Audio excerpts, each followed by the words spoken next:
And that ain't nothing to play with. We live in a society where think that was really that harsh. Please understand, as a black man, like everybody thinks they know right from wrong, yet we are still figuring it out as we go. And the viewer doesn't like what they're getting from it.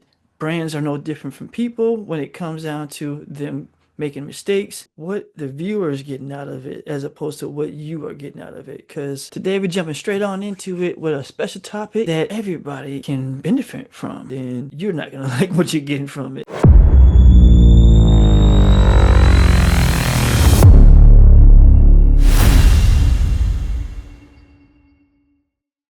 It's tiny, tiny lies, designing in your face. It's tiny, tiny lies, designing in your face. Don't know what to design today, but there's just one thing I know for sure. What's up, everyone? I'm Devin, and welcome to another episode of Designing Last. Today, we're jumping straight on into it with a special topic that everybody can benefit from. Like, we live in a society where everybody thinks they know right from wrong, yet we are still figuring it out as we go. And brands are no different from people when it comes down to them making mistakes and them learning from the mistakes. But sometimes, if you just take a little moment to think about it, you can save yourself a whole lot of trouble by taking the extra step and just really do the due diligence of running it by another person before you just put some things out there. Uh, some brands out here are really doing a number on the work that they've done, and they spent so much time, building their brand and building a strong identity of people can trust and rely on them, and then they go around and do something that is something so unfortunate, yet it puts a bad taste in some people's mouth.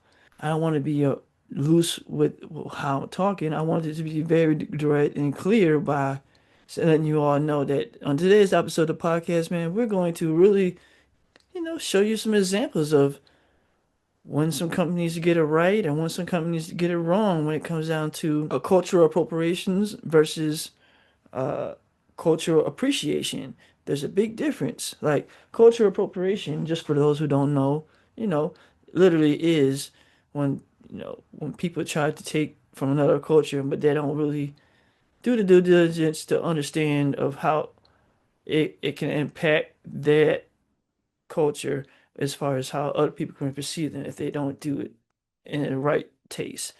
You're going to see examples of that here in the podcast.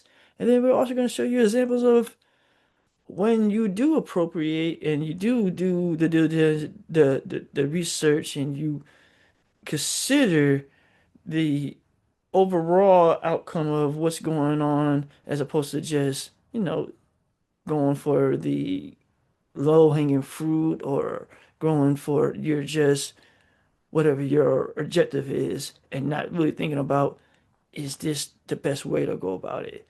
That happens when sometimes when brands get too caught up in, oh, I got a cool idea of a campaign or ad or something that could really, spark some attention, and they don't really think about, is this really the best bet for um, for down the line? Because the things that what you put out today is going to be uh, there tomorrow, and people are going to hold on to that. So you have to be mindful of that. And even here at Deft, we pride ourselves on being careful of, you know, taking our time on not just forcing ourselves on nobody, or also forcing any kind of message that we really later on will turn back around and be like, I wish I would have knew more about it before I spoke on it. We do try to really practice what we preach. We ain't perfect, but we definitely know that there's power in the words that we say, and the power is in the words that we display. That's what graphic design is all about. I mean, Like, it's not just about the visual of how something aesthetically looks, because that's important. But if the message is being lost, then how it looks, it doesn't matter, because something can look good it matters all at once. But if it doesn't convey the message that you're trying to do, then the image is lost. It's kind of like you just having a pretty picture, but it means nothing to you. It just something to look at. And we don't want that, nobody wants that. You don't want something that just, oh, that looks amazing. And then they go on to the next thing. Like, no, that's what makes, great design, as opposed to it being something that, you know, you see it and you're like, oh, that looks cool. All right. And then next second, when you ask them, what did you just see? I don't know, something cool.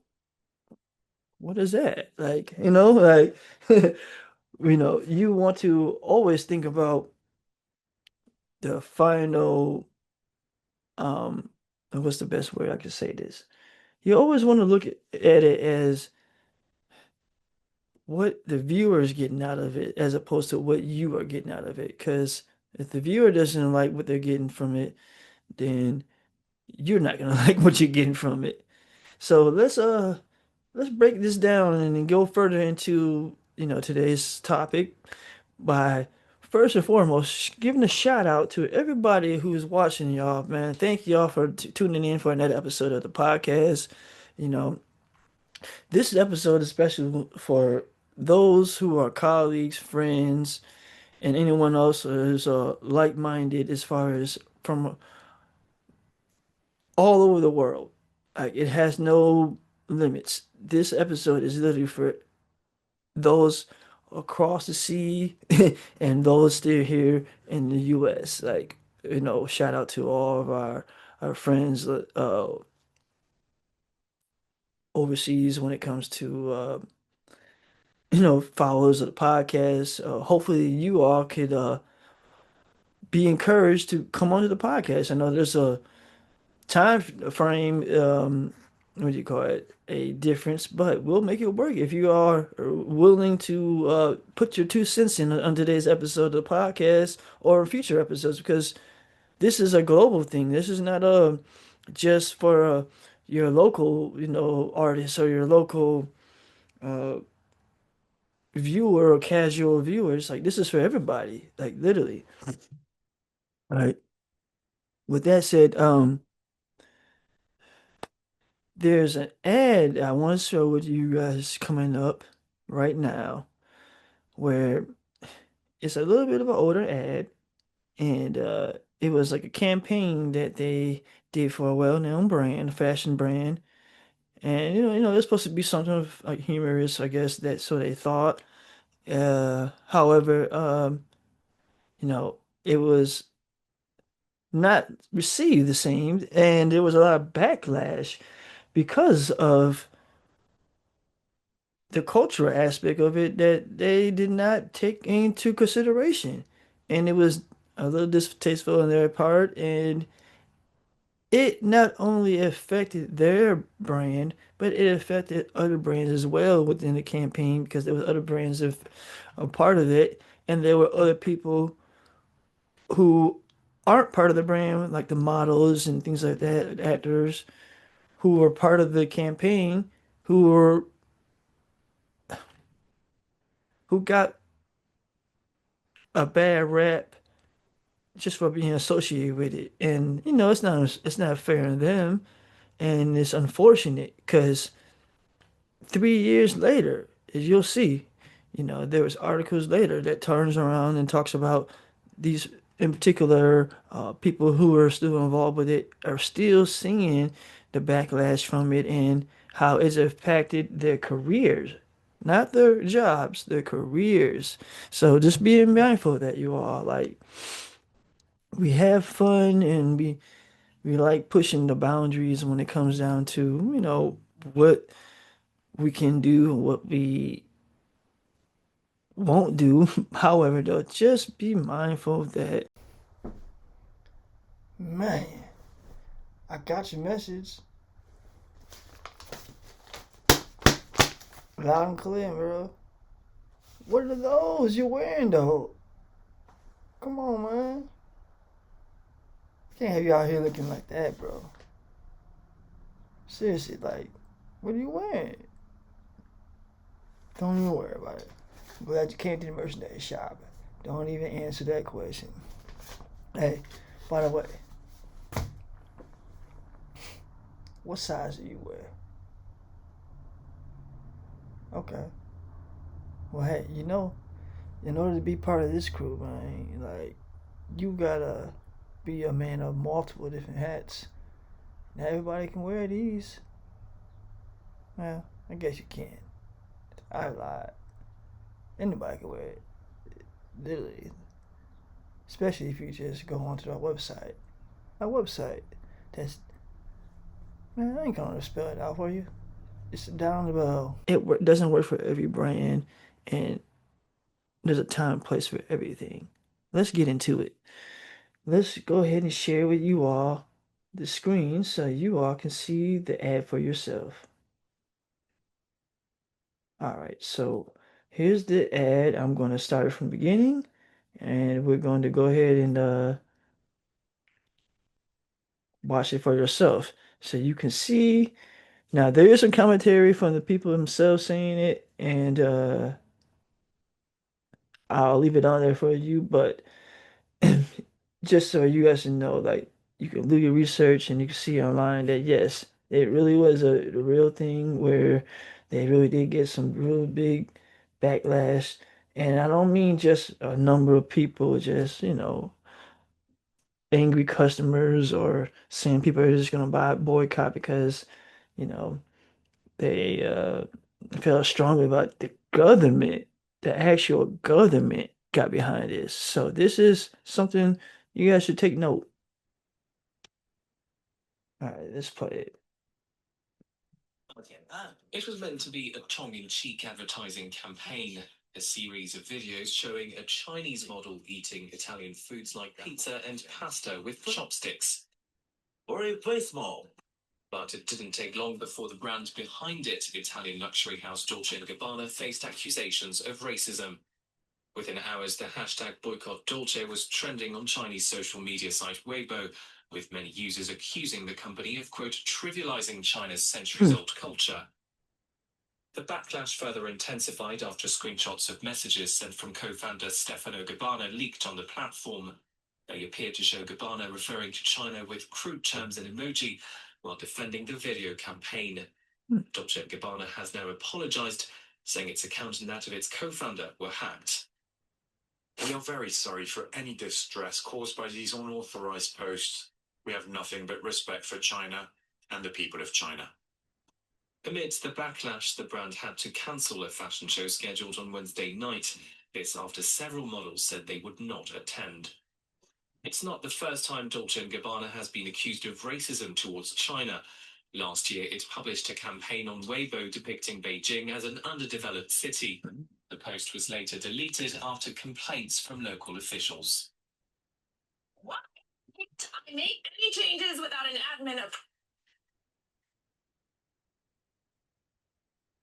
Okay, so I was my first time watching it all the way through myself as far as seeing how impactful like that video was. Like, you know, 30 seconds of a commercial that was meant to be something so-called, they say, uh, tongue in cheek. However, I don't know if it was meant the same way, because as you see, like I said, there was a lot of backlash where they boycotted it, and to find out, that after doing more research and hearing more about the, Dolce Gabbana, especially as far as more about the background, like you find out to hear that they've had, other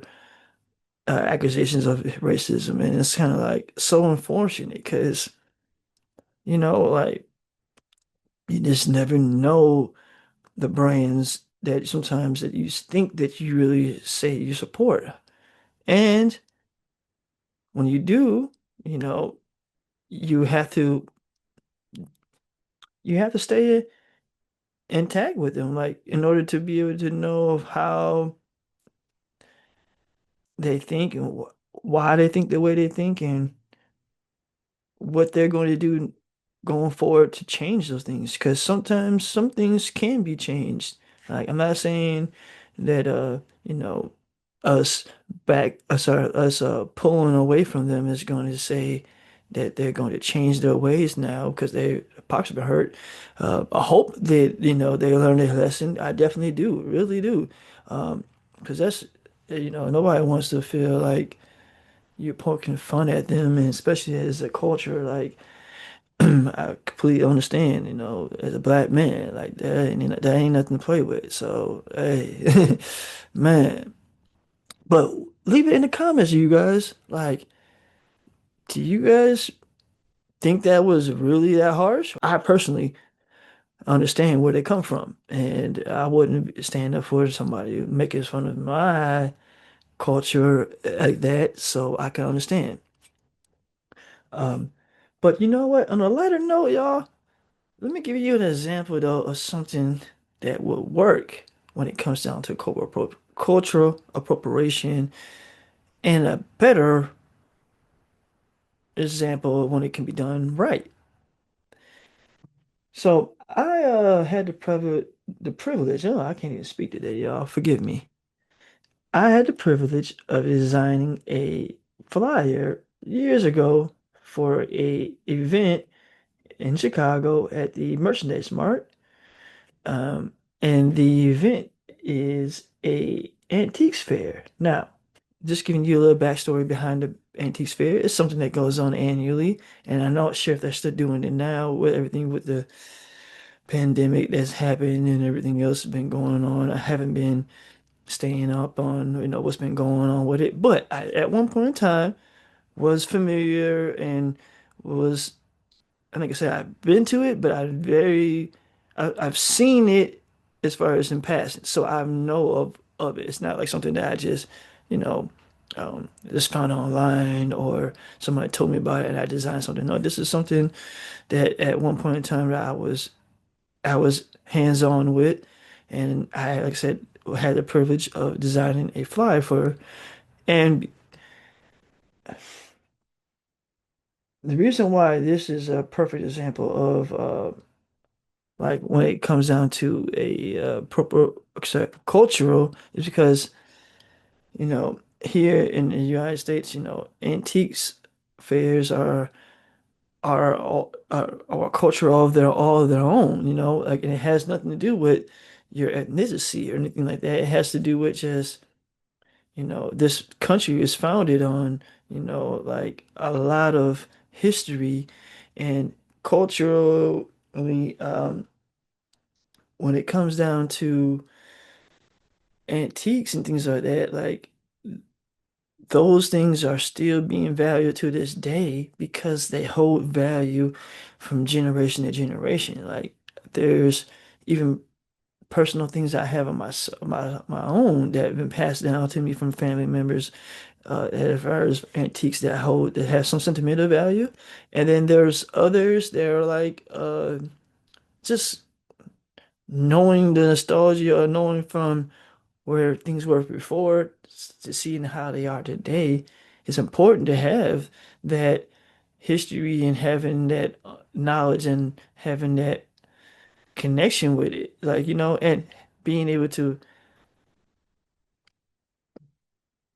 connect with that I think I said spiritual because it's an innate object, but connected with it in a level that's like in real time where you really um, get the chance to touch and feel and like embody the what it represents. That's what I feel like this flyer did. Like that was the purpose of the flyer and why I chose the direction that I did when it came down to a being a appropriation piece because you know I could have gone a different direction. However, there was something unique about this direction, and it to me was like the way to go. Like I don't know how else I could say, uh, but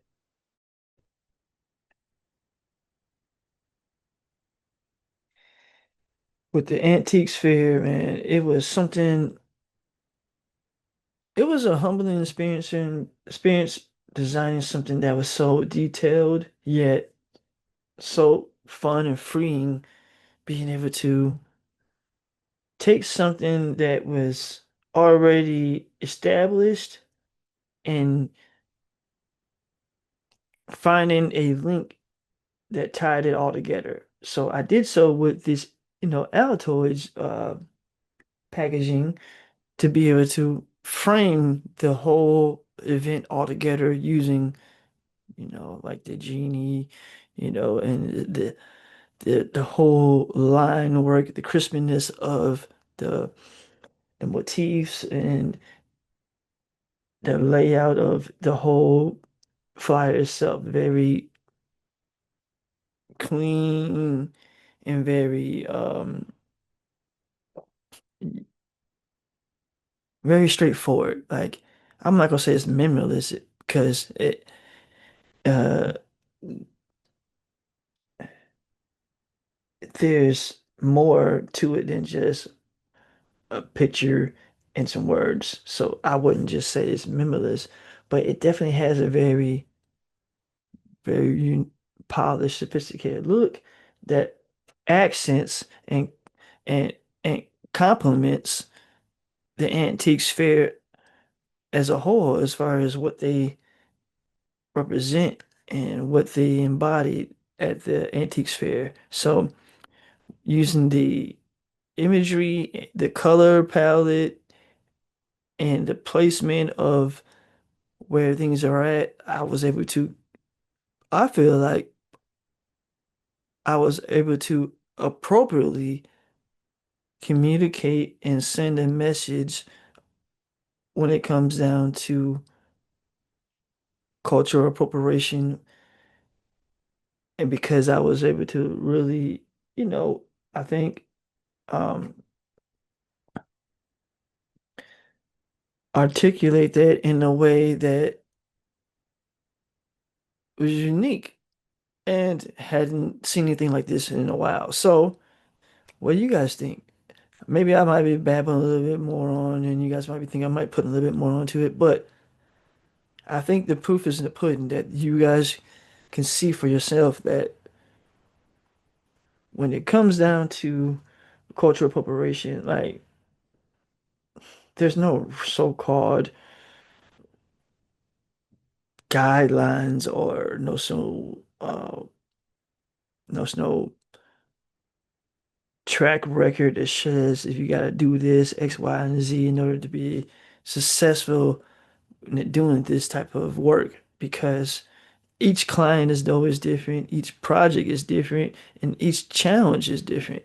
And you have to come up with different solutions for all three of them.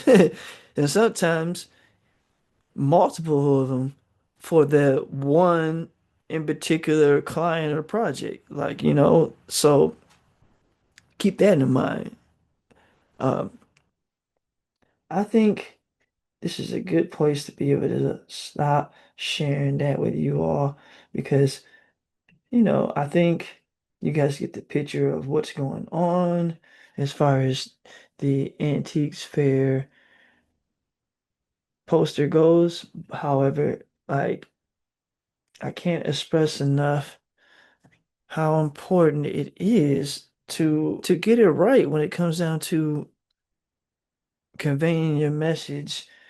And it doesn't always have to be something so deep or something have to be so intricate or have to have so many different meanings or anything like that. It just comes when it comes down to it, the message you say can be perceived a different way and you don't have no control over that. So make sure that your intentions line up with what your actions are. If your intentions are to really just do something that is fun and, something lighthearted, I feel like it should be something lighthearted. Like, maybe you shouldn't go for, the risque, you know, approach as far as controversy goes. Like, it doesn't have to be go big as far as if you're gonna go all the way left, like, or all the way out of the world, because if it doesn't relate to your brand, and that's what not what your brand has been built on, like just doing outlandish, it's bold in your face, like we don't care what you think type of stuff all the time, then it's gonna uh, I feel like in the long run, it's gonna have an impact on your brand. So just keep that in mind, take calculated risk, don't risk it all. With that said, hey, I think this is a great time to go ahead and say thank you all for watching another episode of the podcast. If you haven't already been watching our podcast on bi-weekly schedule as we are going on, don't hesitate to do so now. We're growing. We got some exciting new content coming out. We got new people who have new ideas that they want to share with you all as far as their journeys within their industries or their perspectives. And we welcome others to be more willingly open to, what we got going on here at Def. I know it's not for everybody, but here at Designer Labs, we try to make you as welcoming as possible because we know creativity is for everybody, but yet everybody thinks that they're not creative. And with a little inspiration and a little guidance, you too can be Def. With that said, I'm Dev Dog Devin here with Designing Labs. Stay engaged, stay creative. Until next time, peace. Hey, by the way, go ahead and watch us on Patreon at Devin's Dev and follow us along on all social media platforms at Devin's Dev as well. We got new content coming, new merch out right now. Hey, and we got something for everybody. Design, design, design.